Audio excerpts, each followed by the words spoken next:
J'étais touché hier en entendant les collaborateurs de Patrice Chéreau dire, chacun d'entre eux, qu'ils l'avaient rencontré un peu par hasard, sans grande préparation.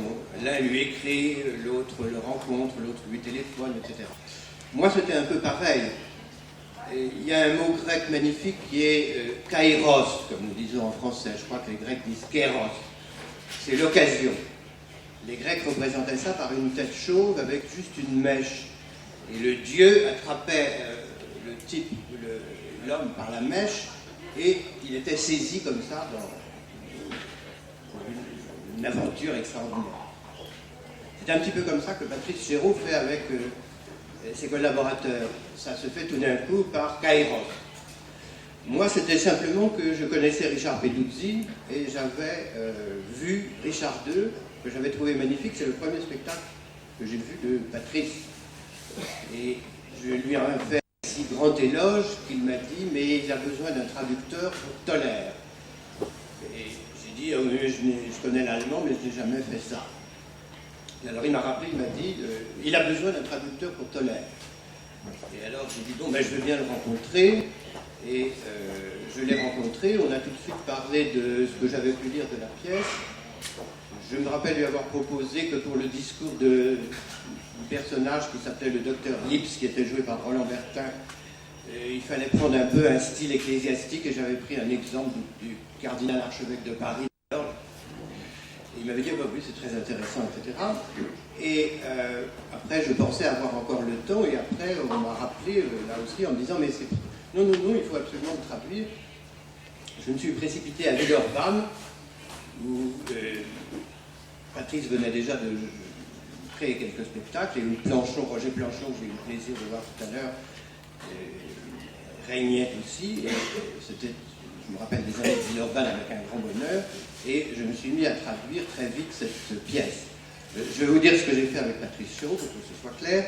Alors j'ai traduit Tolère, ensuite j'ai fait le prologue de la dispute de Marivaux, ensuite j'ai travaillé avec lui sur les contes d'Hoffmann qu'il a monté à l'Opéra de Paris, ensuite le Ring, 5 ans à Bayreuth,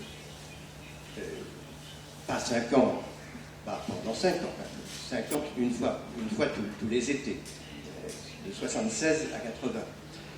Ensuite, on arrive à 81-82, j'ai traduit Peer Gynt d'Ibsen, j'ai appris le norvégien pour ça parce que je ne connaissais pas, et puis vient ensuite la collaboration avec les années de Nanterre, c'est-à-dire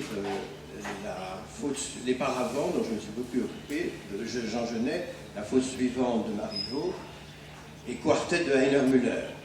Ça fait à peu près 8 spectacles en tout, et puis ça fait 12 ans, à peu près une douzaine d'années de collaboration. La dernière fois, c'était à propos de Phèdre. Alors là, nous nous sommes vus 2 fois, c'était pour les vers, mais ça ne servait à rien du tout, parce qu'il m'a dit, non mais tu sais tout sur le vers, mais moi je veux tout faire mon aventure tout seul, donc il l'a fait tout seul. Et voilà. Je dirai un mot sur les vers. Je voudrais simplement, non pas faire un non exposé de tout cela, mais prendre quelques aspects particuliers de Chéreau et de la collaboration avec lui. La traduction d'abord. Là, je vais dire des banalités. Traduire, il faut être à la fois littéral, mais en même temps, il faut bien connaître la langue qu'on traduit, mais il faut bien connaître la langue française, etc. Ça, vous le devinez aussi bien que moi. Mais je dois dire qu'avec Patrice, l'exigence littérale était très grande, c'est-à-dire qu'il voulait absolument savoir, lorsqu'il, la plupart du temps, pour Peer Gynt, Tolère, il avait déjà une traduction dont il ne voulait pas, et pour Peer Gynt, il existait déjà beaucoup de traductions. Et il voulait savoir exactement, alors pour l'allemand, il le connaissait, donc il pouvait vérifier, pour le norvégien, je lui expliquais comment ça fonctionnait en norvégien, qui est aussi une langue germanique. Alors je me rappelle l'exercice de traduction, ça consistait un peu en ceci, c'est que je proposais des variantes dans mes brouillons.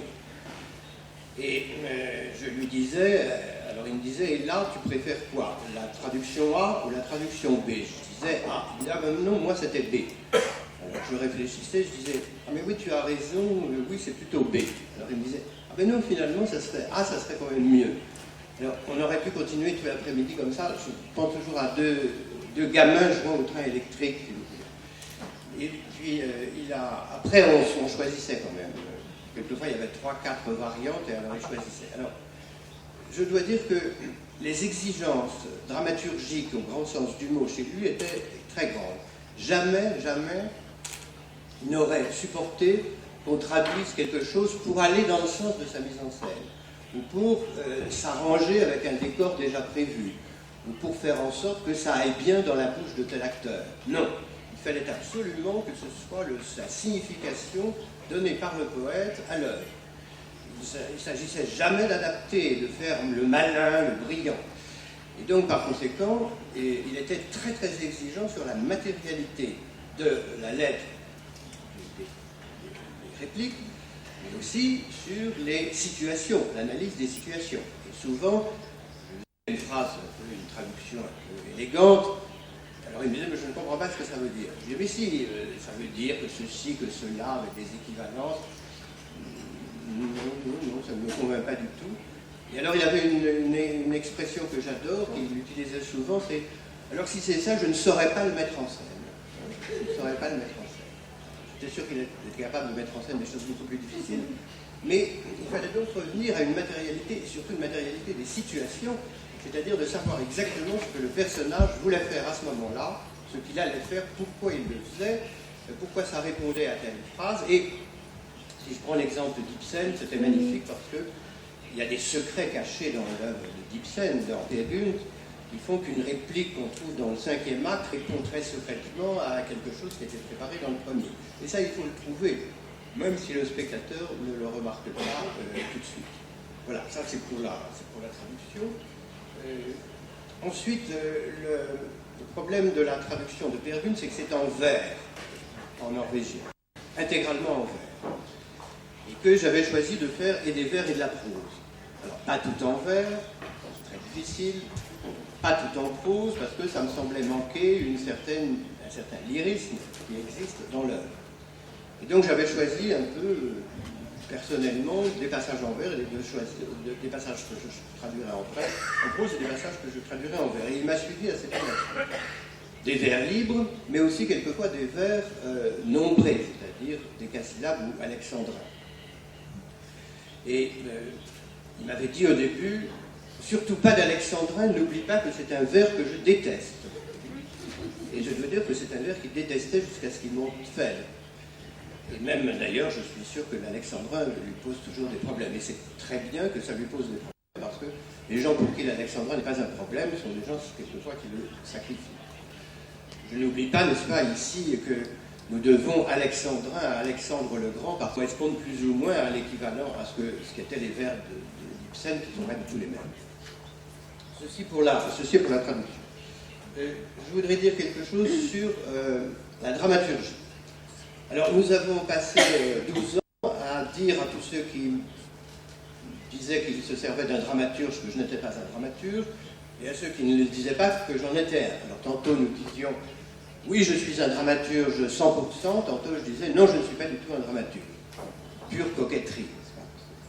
Et que suis-je pour finir? Bien sûr, je l'ai été. Mais ce que je voudrais signaler simplement, c'est que le dramaturge comportait beaucoup de fonctions très différentes. C'est-à-dire, il fallait, ça suppose avec lui, d'être extraordinairement précis sur le contexte historique, sur l'histoire, tout ce qu'on peut savoir sur une œuvre. C'est quelqu'un qui a une culture immense quand il regarde une œuvre, quand il commence une œuvre, qui se renseigne de toutes les façons possibles et imaginables. De Phèdre, je crois, il dit « j'ai tout lu, enfin j'ai presque tout lu sur ce que je pouvais lire sur la pièce de Racine ». Donc là aussi, il lui fallait lire énormément d'ouvrages qui allaient passer. Pourquoi est-ce que je n'en ai aucune nostalgie? C'est-à-dire, je ne me dis pas à cet instant, ah, le temps, ah, aujourd'hui, Patrice n'est plus le même, je ne suis plus le même, etc., etc. Non, pas du tout. Mais parce que tout ce que je vous raconte ici, c'est encore très vivant chez moi, comme si c'était hier, comme si c'était aujourd'hui. Et c'est d'une certaine façon, c'est aujourd'hui, puisque je vous le raconte aujourd'hui. Et quand je le revois aujourd'hui, c'est lui aujourd'hui et moi aujourd'hui, et tout ce passé, il était fait. Nous le contenons aujourd'hui, donc ça n'est pas le temps passé. pour une raison aussi très simple, c'est que le théâtre, comme vous le savez, c'est complètement répétitif, c'est complètement éphémère et c'est tout à fait éternel en même temps. Donc, si c'est répétitif, si ça se répète, si ça disparaît, si c'est éternel, il n'y a aucun moyen de placer de la nostalgie là-dedans. La nostalgie, c'est quand on ressasse quelque... J'ai rien contre la nostalgie, c'est quelquefois très beau. Ulysse est nostalgique du pays, de revenir au pays natal, c'est ce que ça que nostalgie veut dire en grec. Mais là, nous ne revenons pas au pays natal dans ce théâtre. Je me rappelle très bien d'ailleurs la dernière la veille du dernier crépuscule des dieux à Bayreuth, tout le monde se lamentait. Ah, est-ce que vous n'allez pas le reprendre encore? Et il y avait deux personnes, tu te rappelles, Pierre Boulez et Patrice Chéreau, qui étaient ravis que ce soit terminé pour passer à autre chose. Ils étaient euphoriques. À Grenoble et puis à l'Intercontemporain contemporain. Et ma présence à ses côtés a eu, je crois, pour principale vertu de le rassurer, de lui donner confiance au moment du départ de cette aventure qui était quand même risquée. Ça a peut-être eu aussi la vertu de rassurer la tutelle, c'est-à-dire le ministère de la Culture.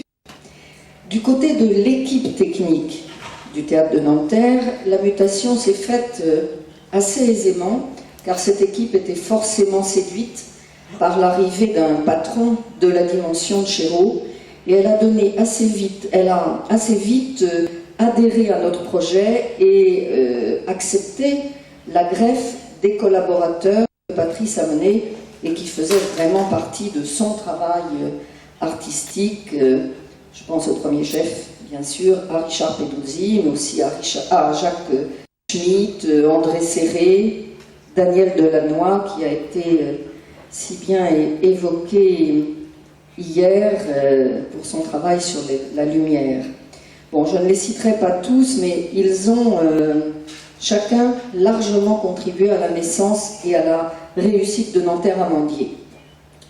Le choix d'une maison, c'était aussi pour nous le choix d'un mode de vie entièrement lié à la création, une manière d'être dans ces murs en permanence, d'y accueillir les artistes et le public dans un véritable chez nous, d'où aussi la librairie, le restaurant, les ateliers. Ce furent, je crois qu'il ne faut pas le cacher, aussi des difficultés financières. Je pense en particulier à l'année 1985 où on a frôlé l'embardé, et puis des difficultés techniques, relationnelles, comme dans toute vaste famille. Mais après avoir investi ce bâtiment, l'avoir transformé, agrandi notamment d'un vaste studio-atelier, nous avions le sentiment d'avoir vraiment créé un outil neuf et surtout un outil à l'image et à la main de Patrice et de Richard. Nous avons fait en sorte que d'autres s'y sentent aussi chez eux. Il en est allé ainsi de Bernard-Marie Coltès, de Luc Bondy, de Jean-Hugues Anglade, Michel Piccoli, Dominique Blanc, qui ont vraiment habité cette maison. Deuxième choix fondateur des Amandiers, c'est celui de la pluridisciplinarité. Et au cœur du projet que nous avons développé à Nanterre, il y avait évidemment un art, le théâtre, mais aussi tous les arts. Enfin, impossible en tout cas pour tous les arts. Il faut parler de cette dimension spécifique, la polyvalence artistique. Théâtre, musique, cinéma, opéra, tout y avait sa place, mais pas dans l'optique de multiplier l'offre de spectacles, mais plutôt dans celle de susciter des rencontres, des échanges artistiques, et peut-être aussi de pointer les affinités entre des parcours artistiques qui, a priori, n'étaient pas les mêmes. Cette pluridisciplinarité, c'était évidemment à l'image du parcours personnel de l'artiste Chéreau, un parcours qui est foisonnant, où les projets se superposaient, s'enchevêtraient avec de multiples passerelles, comme si chacun de ces spectacles, chacun de ces films, chacune de ces entreprises ne se refermait jamais sur eux-mêmes, mais le propulsait, lui, vers un autre projet, dans la cohérence ou dans le contrepoint, l'approfondissement ou la contradiction. Moi, j'ai vécu ça un peu comme une recherche de déséquilibre pour ne pas s'endormir dans un quelconque confort et surtout pour aller au fond des choses. Et c'est donc une démarche singulière et à mes yeux, c'est cette singularité qui fait la force et d'une certaine manière l'exemplarité de l'étape Nanterre-Amandier. Exemplarité pas du tout comme modèle qui pourrait être répété, mais comme affirmation d'une ambition artistique et aussi comme aventure humaine pour lui et pour tous ceux qui y ont participé.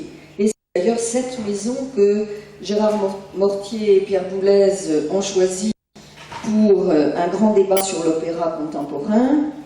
C'est dans cette maison que nous avons montré Intolérance et Heimat, et c'est dans cette maison qu'avec Daniel Caux, nous avons fait, pour la première fois à Nanterre, entendre les musiques du Maghreb. Troisième choix vraiment identitaire de Patrice à Nanterre, c'est le choix de l'école. Dans cette vision portée par lui pendant 9 ans à Nanterre, je crois que mention particulière doit être faite de l'école. Là encore, la volonté d'échapper au formatage, à la labellisation, qui est une tentation naturelle de l'administration centrale, était claire et a su s'imposer à nos tuteurs qui n'y étaient pas a priori favorables. En fait, c'est parce qu'il y avait dans l'équipe Pierre Roman que ce rêve, d'aucuns diront cette utopie, a pu se réaliser. Former année après année des promotions de jeunes acteurs, tant pour le théâtre que pour le cinéma. Les faire participer progressivement à toute la vie d'un théâtre, leur inventer un lieu, leur faire rencontrer le public, je pense au Shakespeare par exemple, les confronter au cinéma, de Platonov à Hôtel de France, et pour tout cela, leur offrir les enseignants, je dirais, les meilleurs des meilleurs du métier. Là aussi, je veux les citer, parce que sinon on ne peut pas comprendre ce qui s'est passé à Nanterre. Pierre Roman, en tout premier lieu, mais aussi Daniel-Émile Forck, Denise Bonal, Jacques Doyon, Claude Stratz, Roland Bertin, André Téchiné, et bien d'autres. Et à tous les élèves, Pierre Roman et Patrice Chéreau ont transmis un viatique. Travailler, ne pas cesser de travailler. Et longtemps après, parce que je les vois, la plupart d'entre eux, je continue de les voir, de les rencontrer, eh bien, ils portent toujours cette marque de l'école. Je pense à Bruno Todeschini, Vincent Pérez, Valeria Bruni-Tedeschi ou Marc Chichi, on pourrait en citer beaucoup d'autres. C'est une banalité, évidemment, de dire que Patrice Chéreau est un très grand directeur d'acteurs. Et cela explique la fidélité de ses rencontres avec les meilleurs de ce métier, dans ses spectacles, dans ses films. Je les cite encore comme Michel Piccoli, Myriam Boyer, Maria Cazares, Serge Merlin, Roland Bertin, Gérard Dessart, Dominique Blanc, Bernard Ballet, Isabelle Huppert, Pascal Grégory, Philippe Calvario. Ben oui, tu as été acteur aussi. La liste donc est absolument éblouissante et elle n'est pas close, fort heureusement. Et ça donnait à Nanterre une âme, quasiment une troupe, comme on en rêve dans tous les théâtres, une famille qui depuis d'ailleurs n'a pas... Je remercie Catherine Tasca pour ce récit qui conjugue le biographique et l'analyse. Dans le parcours de Patrice Chéreau, c'est vrai que Nanterre a représenté un moment à part, dans la mesure où, en vous écoutant, je me suis dit, il a refait, pour une période plus brève, le modèle qui a présidé un peu sa propre rencontre avec le piccolo. Parce que la relation entre Grassi et Steller, c'était un peu la relation que vous avez eue avec Patrice, et qu'au fond, lui, il n'est pas resté à Nanterre, mais Nanterre avait en quelque sorte comme référence essentielle, comme modèle cet équilibre entre deux personnes. Je crois que, peut-être c'est pas le moment, mais que les grandes aventures du théâtre au XXe siècle sont liées à cette bicentralité, si on peut dire. C'est Stanislavski et Danchenko, c'est Steller et Grassi et tant d'autres. Généralement, ce sont les entreprises les plus fécondes, où l'artiste s'implique avec toute sa pensée, mais en même temps il est accompagné de quelqu'un qui lui fait confiance et à qui il fait confiance. Donc je vous remercie beaucoup et je crois que ça témoigne de ce que disait tout à l'heure François, est-ce que vous dites, et que Patrice Chéreau, le propre de Patrice Chéreau, c'est de vivre par cycle, de ne pas assumer en quelque sorte la pérennité d'un choix, mais de revisiter, de refaire des choix pour mieux y revenir. Donc, une des voies empruntées par Patrice, c'est le travail sur le cinéma. Donc, c'est un travail qui lui a posé des problèmes, qui à un moment donné l'a enrichi, qui a pris une importance énorme dans son parcours. Et comme je disais hier, au fond l'identité de Patrice Chéreau, par rapport à d'autres metteurs en scène, se trouve dans cette alternance, dans ces permutations circulaires, théâtre, opéra, cinéma. Je ne dirais pas dans la même chose pour l'institution, parce que je ne crois pas qu'il soit près de prendre une institution. Et donc peut-être, si vous voulez, Ilan Louis, quelques mots sur la rencontre de Patrice avec vous et sur le travail que vous avez fait sur les derniers films de Patrice. Le premier point que je pourrais évoquer ici, c'est que Patrice Chéreau est quelqu'un qui peut faire appel à quelqu'un, en l'occurrence moi, sur la foi d'un seul travail. C'est-à-dire qu'il peut très bien décider de travailler avec vous sans que vous ayez auparavant écrit 15 scénarios. En l'occurrence, j'en avais écrit 2. Et le dernier était un scénario original que je n'avais écrit pour personne en particulier. Et qu'il a lu, par hasard à mon insu, qu'il a lu. Et c'est après l'avoir lu qu'il m'a appelé. Voilà, ça s'est fait comme ça. À cette époque, Patrice Chéreau était en train de monter son film qui s'appelait « Ceux qui m'aiment prendront un ». Pardon, et qui était un sujet original, qu'il avait beaucoup absorbé, qui lui avait pris du temps. Et il avait l'envie, en fait, de se lancer dans un projet peut-être plus léger, illusion, en se disant qu'il allait adapter un ouvrage. Et donc, en fait, notre rencontre a eu lieu sur le fond de ce désir d'adapter un livre et de le porter au cinéma, en fait. Nous nous sommes mis à lire des livres ensemble, un peu comme à la fac, à deux, et en se faisant des comptes rendus mutuels régulièrement. Et en fait, c'est ainsi que lui est tombé sur le roman d'Hanif Kureishi qui s'appelait Intimité. Et moi, de mon côté, j'ai eu une sorte de coup de foudre pour une nouvelle du même auteur dans un recueil de nouvelles. Et en fait, le projet qui s'est appelé Intimité, le film qui s'est appelé Intimité, est le résultat du croisement que nous avons opéré tous les deux d'un roman et d'une nouvelle.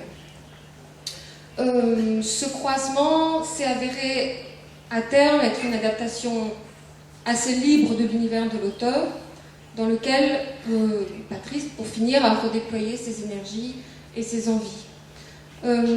C'est un projet qui nous a pris 18 mois. Je dis ça parce que dans notre travail commun, mais je pense que c'est souvent vrai au cinéma, les chantiers d'élaboration se suivent et ne se ressemblent pas du tout. On a souvent l'illusion qu'on va pouvoir faire très vite quelque chose et ça prend plus de temps et on a l'impression qu'on va être immergé pendant 2 ans et en 4 mois parfois c'est fini. C'est aussi ce qui fait le sel et je pense, enfin, pour moi et pour Patrice aussi, le sel et la magie de l'élaboration d'un texte pour le cinéma, c'est très imprévisible. Notre deuxième film ensemble s'appelait Son frère. Là aussi c'était une adaptation. Et en fait, dans un premier temps, Patrice a travaillé dans son coin. Il aimait le roman tout en ayant des réserves. Et en fait, il a opéré une espèce de réduction, comme on réduit une sauce sur la gazinière, le coin de la gazinière. Et il a réduit le livre à 30 pages. Et un jour, il m'a appelé, il m'a dit « Tiens, voilà, fais ce que tu veux avec ». Et c'est sur la base de ça qu'a commencé notre dialogue sur ce projet. C'est un projet qui s'est fait très vite et qui était à l'origine un projet de téléfilm pour Arte. Donc Intimité 18 mois, Son frère quelques mois. Notre troisième film ensemble s'appelle Gabriel. Et il s'est fait dans des circonstances aussi particulières. Patrice était absorbé dans le montage de son film qui s'appelle Napoléon et qui, à ce stade-là, en fait, rencontrait beaucoup d'obstacles. Je pense que tout le monde a compris ici que Patrice Chéreau n'aime guère les obstacles et que dès qu'ils surgissent, il faut les surmonter. Et donc il s'est dit, bon, voilà, tout se ralentit un peu, ne cédons pas à la tristesse des choses et lançons un autre projet. Donc en janvier, Patrice m'a dit, est-ce que ce ne serait pas bien de tourner en juillet? J'ai dit si. Il me dit, alors j'ai une nouvelle que j'aime beaucoup. Et c'était une nouvelle de Joseph Conrad qui s'appelait Le Retour. Voilà, donc le projet c'était d'adapter Le Retour en 6 mois. Finalement, on a réussi à le faire en moins de temps que ça. Et le tournage a pu avoir lieu comme prévu en juillet, ce qui a été un ravissement pour tout le monde. Pour les comédiens, pour l'équipe technique, pour moi. Voilà. À chaque fois, ces travaux d'écriture, cet artisanat-là, ces chantiers-là, ont été des zones de grande liberté. Grande liberté parce que c'est ce que Patrice recherche pour lui-même dans ses projets, c'est ce qu'il octroie, c'est ce qu'il permet aux gens qui travaillent avec lui aussi. C'est, je crois, la personne la plus bienveillante et curieuse et assoiffée des idées d'autrui que je connaisse. Quand on est scénariste, on est confronté à différents types de metteurs en scène. Et l'expérience nous prouve que souvent, le rapport metteur en scène-scénariste est le lieu d'un déploiement névrotique caractéristique. C'est-à-dire que souvent, un metteur en scène fait appel à vous parce qu'il pense que vous pouvez l'aider. Et en fait, vous vous rendez compte que pas du tout, il n'est pas question que vous l'aidiez. Donc, dans un premier temps, c'est être confronté à quelqu'un qui demande une aide tout en la refusant. Ça n'arrive jamais avec Patrice. Avec Patrice, l'artisanat de l'écriture, c'est vraiment... My own name was listed amongst the people with you to speak. And I went to speak to George, and I said, George, there's been a terrible mistake. And George replied, no, in fact, Patrice has particularly asked that you should speak. So I said to George, but George, I have never worked with Patrice. And George replied, no, Patrice said, I have never worked with him, but I will. So my job has been to try and work out what exactly it is that Patrice wants me to say and why he's asked me to be here this afternoon. When I look at the list of people who have been invited to be here, I'm struck by how few English names there are on that list. The English theatre is still only partly engaged with Europe, except perhaps for some of our playwrights. England is still not fully part of Europe. The Royal Court Theatre, a theatre that I've worked at and I'm very close to, has been running for many years a programme inviting directors and writers from Europe and from other places as well to visit London, and of course that's very good. But the National Theatre, our National Theatre, I think I'm correct in saying that over the last 15 or so years, there has been only one director from Europe who has directed there.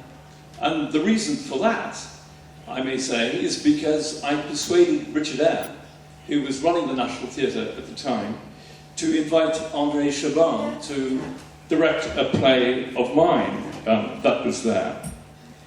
When I began to run my own theatre, the Periphery, we worked very closely with a company called Vesterport, which I think is the most interesting company now working in Iceland, but also in the centre. We work very closely with Luc Bondy at the Vienna Festival and with Peter Brook in Paris. We have a project that we're just developing with Dodin in St. Petersburg, and another one with some of the younger directors in Berlin.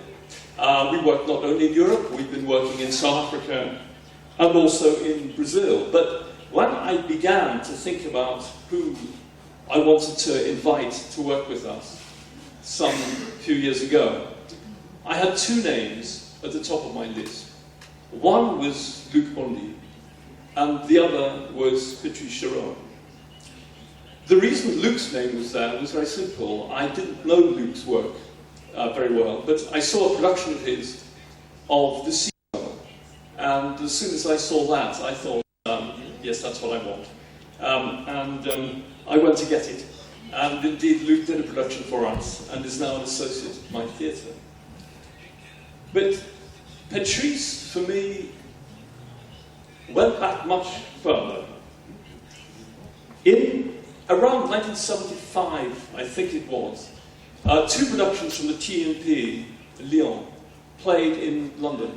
One was Planchon's famous production of Tattoo, and the other was the production of Le Dispute that Georges described earlier as a milestone. For me, I guess I was 20, 21 at the time, seeing Le Dispute changed everything. Until that point, I had simply no idea that it was possible to create work of that kind in the theatre. I simply didn't know that theatre could be like that. In what way? Well, in a way which, for people like yourselves, will seem a banality, but which at the time, for us, was not, and to some extent, in England, still is a question we wrestle with, but in the sense of the creation of the scenario, which doesn't derive directly from the text, but which, when offered to the text, releases the play into the present moment. That was something new. Secondly, what was new was the discovery of how many levels of reality could coexist on stage at the same time. And thirdly, expressing the truths of its own time, but also those of the society, psychology of the society, of the moment in which the production was taking place, and to do that in a way that was full of fun, that was full of playfulness and poetry and life and pain and joy. So this was new to me, and I think it was new to many of us, and it had come to us from Chéreau. Chéreau was, for us, a magical name, almost a totemic name, expressing everything, all the complexity, intellectual, emotional, poetic, that we felt our theatre